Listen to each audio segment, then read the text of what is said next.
Le secret des gardiens de l'océan, une histoire mystérieuse du peuple Lebou. Il était une fois, sur les magnifiques côtes du Sénégal, là où l'océan Atlantique dépose ses vagues infinies sur le sable doré, vivait un jeune garçon nommé Malik. Il habitait avec sa grand-mère, Mame Koumba, dans un petit village de pêcheurs près de Dakar.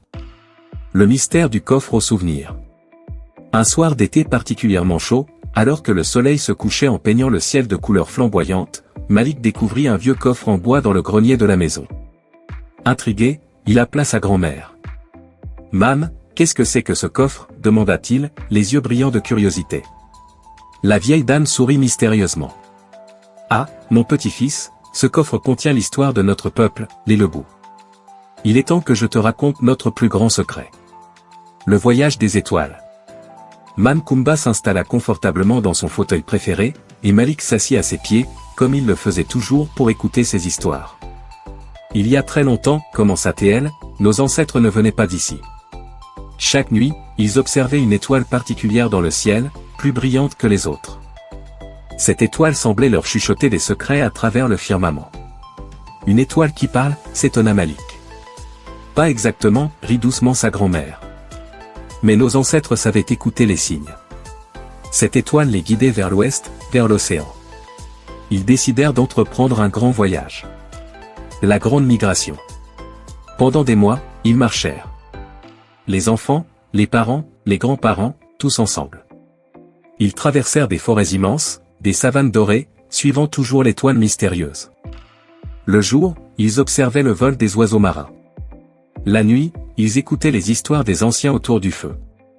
Malik pouvait presque voir ces voyageurs courageux, portant leurs bagages, défiant les dangers de l'inconnu. Et puis un soir, continua Mame Koumba, ils arrivèrent au bord de l'océan. C'était une nuit de pleine lune, comme celle que nous avons ce soir. La rencontre magique. Cette nuit-là, quelque chose d'extraordinaire se produisit. L'océan commença à briller d'une lumière étrange. Des volutes de brume s'élevèrent des vagues, formant une silhouette majestueuse, l'esprit de la mer. Les yeux de Malik s'écarquillèrent. « Un vrai esprit, Mame ? » « Aussi vrai que je suis assise ici, affirma-t-elle. L'esprit de la mer est le gardien de ces eaux depuis la nuit des temps. Sa voix résonnait comme le grondement des vagues, douce et puissante à la fois. Le pacte sacré. L'esprit parla à nos ancêtres. « Je vous attendais, dit-il. Ces terres seront les vôtres si vous promettez d'en prendre soin et de respecter les lois de l'océan. » « Quelles lois ?» interrogea Malik.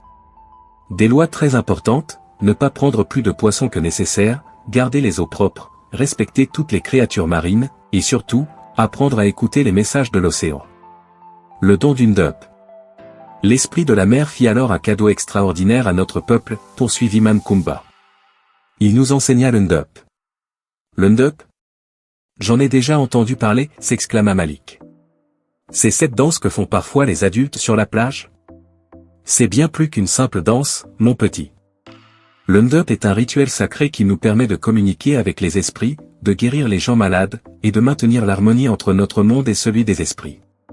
Les gardiens du savoir. Mame Koumba ouvrit alors le vieux coffre. À l'intérieur, Malik découvrit des objets fascinants, des coquillages aux formes étranges, des tissus colorés, des instruments de musique anciens. Certains membres de notre communauté, les saltigués, furent choisis pour devenir les gardiens de ce savoir sacré, expliqua-t-elle. Ils apprirent les rythmes spéciaux des tambours, les danses qui permettent de parler aux esprits, et les chants qui guérissent les âmes troublées. Le rituel d'undup. Comment ça marche, l'undup ? Demanda Malik, fasciné. Imagine quelqu'un qui ne va pas bien, pas seulement dans son corps, mais dans son cœur ou son esprit. Les saltigués organisent alors une cérémonie spéciale. Au coucher du soleil, les tambours commencent à jouer des rythmes particuliers. Mame Koumba se mit à fredonner doucement un air ancestral, tapant du pied pour marquer la cadence. Les participants forment un cercle, vêtus de blanc comme l'écume des vagues. Ils dansent et chantent, appelant les esprits bienveillants. Les saltigués entrent alors dans un état spécial, comme un rêve éveillé, où ils peuvent voir ce qui ne va pas et comment le guérir. Le monde moderne. Mais Mame, demanda Malik, est-ce que tout ça marche encore aujourd'hui ? Avec tous nos téléphones et nos ordinateurs ? La grand-mère sourit. Le monde change, c'est vrai. Mais certaines vérités sont éternelles. L'undup nous rappelle que nous sommes tous connectés, les uns aux autres, à la nature, aux esprits qui nous entourent. Même aujourd'hui, à Dakar, quand quelqu'un se sent triste ou malade, ou qu'une famille a des problèmes, le Ndop peut aider. Les nouveaux défis. Aujourd'hui, notre peuple fait face à de nouveaux défis, continue Aman Kumba. L'océan est menacé par la pollution, les poissons se font plus rares, et certains jeunes oublient les traditions anciennes. Qu'est-ce qu'on peut faire ? Demanda Malik, inquiet. C'est là que la nouvelle génération, comme toi, est importante. Vous devez apprendre à protéger à la fois nos traditions et notre environnement. Le Ndop nous enseigne que tout est connecté, la santé de l'océan, des humains, et de la terre. Les gardiens modernes. Regarde, dit Mam Kumba en sortant du coffre une belle coquille nacrée. Cette coquille appartenait à ton arrière-grand-père. Il était un saltigué respecté. Peut-être qu'un jour, toi aussi, tu deviendras un gardien de nos traditions. Les yeux de Malik brillèrent. Tu crois que je pourrais devenir un saltigué ? Pourquoi pas ? Mais souviens-toi, être un gardien ne veut pas dire vivre dans le passé. Cela signifie comprendre la sagesse des anciens et trouver comment l'appliquer dans le monde d'aujourd'hui. L'appel de l'océan. Ce soir-là, alors que la lune se levait sur l'océan, Malik et sa grand-mère marchèrent sur la plage. Les vagues murmuraient doucement, comme si elles racontaient leurs propres histoires. Écoute, dit Mam Kumba. L'océan nous parle toujours, comme il parlait à nos ancêtres. Il suffit d'apprendre à l'écouter. Malik ferma les yeux et écouta. Pour la première fois, il entendit plus que le simple bruit des vagues. Il y avait des histoires, des chants, des promesses faites il y a si longtemps. Un nouveau chapitre. Dans les jours qui suivirent, Malik commença à apprendre les traditions des Lebou. Mais il fit aussi quelque chose de nouveau, il créa un club environnemental dans son école, réunissant ses amis pour nettoyer la plage et apprendre l'importance de protéger l'océan. Tu vois, lui dit sa grand-mère avec fierté, tu as déjà commencé à écrire ton propre chapitre dans notre histoire.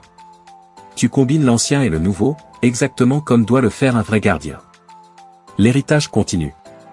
Aujourd'hui encore, si vous visitez les plages de Dakar au coucher du soleil, vous pourrez peut-être apercevoir Malik et ses amis, ramassant les déchets sur la plage tout en écoutant les histoires de Mam Kumba sur les esprits de l'océan.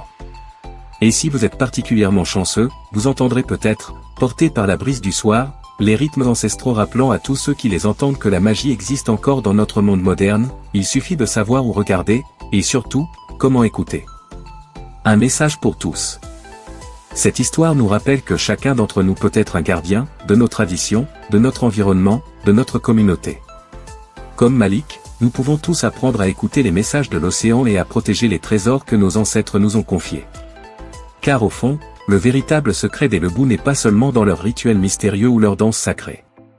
Il est dans leur compréhension que tout est connecté, le passé et le présent, la terre et la mer, les hommes et les esprits, les jeunes et les anciens.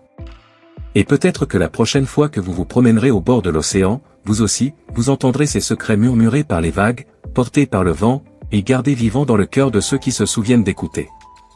Épilogue. Comme le dit Mam Kumba, les histoires sont comme l'océan, elles n'ont ni début ni fin, elles font simplement partie du grand cycle de la vie. À nous de les préserver et de les transmettre, comme les vagues qui, inlassablement, viennent embrasser le rivage. Et ainsi, l'histoire des Lebou continue, portée par chaque nouvelle génération qui grandit en dansant au rythme des tambours du Ndop, en écoutant l'océan, et en protégeant les trésors que l'esprit de la mer leur a confiés il y a si longtemps.